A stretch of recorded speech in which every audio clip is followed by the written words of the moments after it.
The early hours of September 2nd brought terror to the heart of Ukraine's capital as a volley of Russian missiles rained down on Kyiv, sparking fires, demolishing infrastructure, and stoking the fears of civilians already on edge from months of war.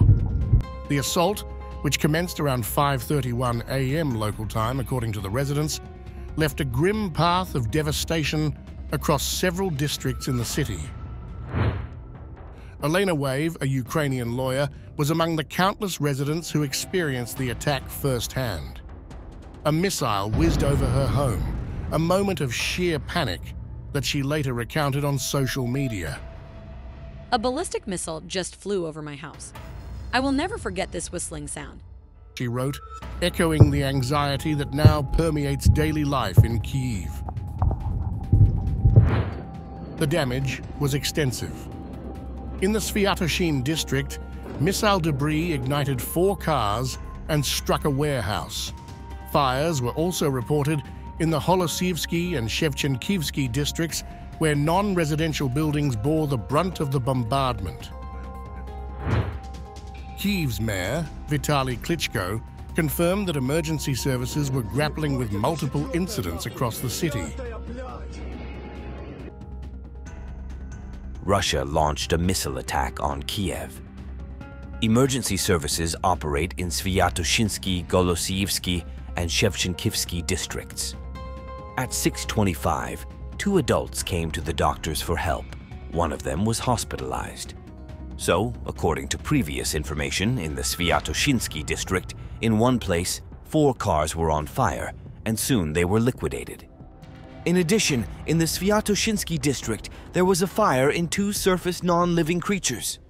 The Mafi near the Sviatoshin metro station has been damaged, as well as the windows of the former metro station. The station is working.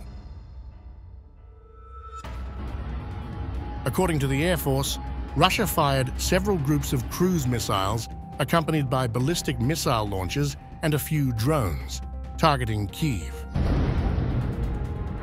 While Kyiv suffers under the relentless pressure of war, the repercussions of the conflict are also being felt across the border in Russia.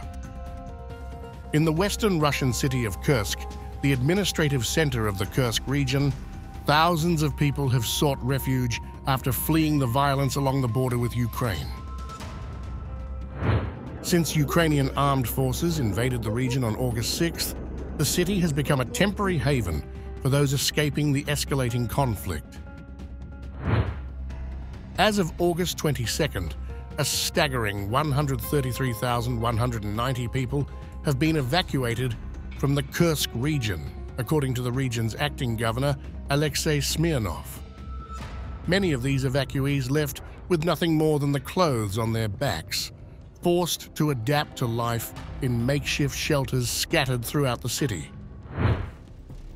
In a recreational park on the outskirts of Kursk, a mobile medical truck offers vital healthcare services to those in need, while evacuees hang clothes on lines strung between trees. Despite the chaos, the children try to hold onto a semblance of normalcy, playing in the shadow of the violence they narrowly escaped.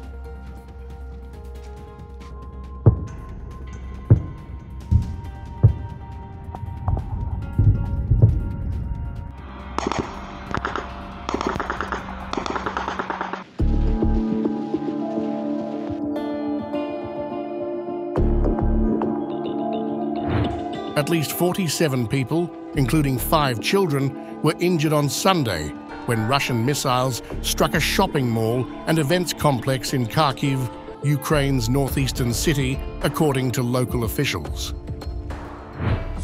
Today, at around 15:20, the Russian military, using Su-34 aircraft, launched a massive shelling of the city of Kharkiv from the settlement of Dubovye Novgorod region of the Russian Federation. In this case, they used guided aerial bombs, namely FAB-UMPK. It was these 5 guided aerial bombs that hit 4 districts of the city of Kharkiv in the Kyivsky, Sloviansky, Nemyshlyansky, and the industrial districts. The attack came on the heels of what Russia described as one of the largest drone offensives launched by Kyiv against Russian infrastructure since the full-scale war began. Earlier in the day, Russia claimed that Ukrainian drones had targeted key installations, including power plants and an oil refinery, in one of the most significant assaults on Russian soil.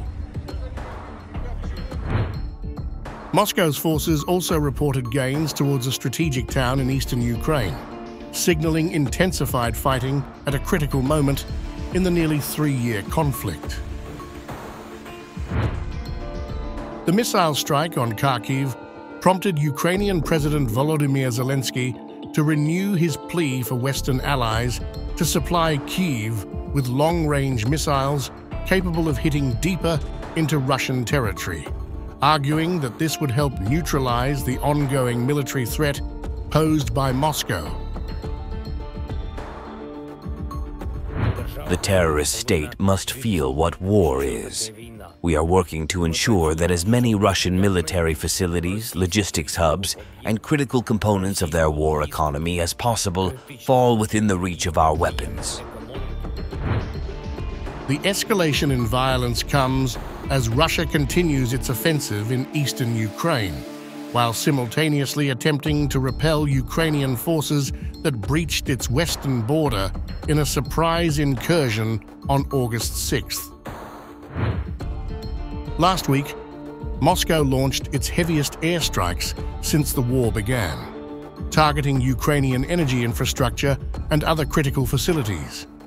The Kremlin, which has consistently denied targeting civilians, maintains that crippling Ukraine's energy grid is a legitimate military objective. However, Russian missile and drone strikes have resulted in thousands of civilian casualties since the conflict's onset in February 2022. In response, Ukraine has ramped up its own attacks on Russian energy, military, and transport infrastructure, bolstered by a burgeoning domestic drone industry. The Ukrainian government is also pressing the United States and other Western allies to authorize the use of more powerful weaponry, which Kyiv argues is necessary to significantly weaken Russia's capacity for continued aggression.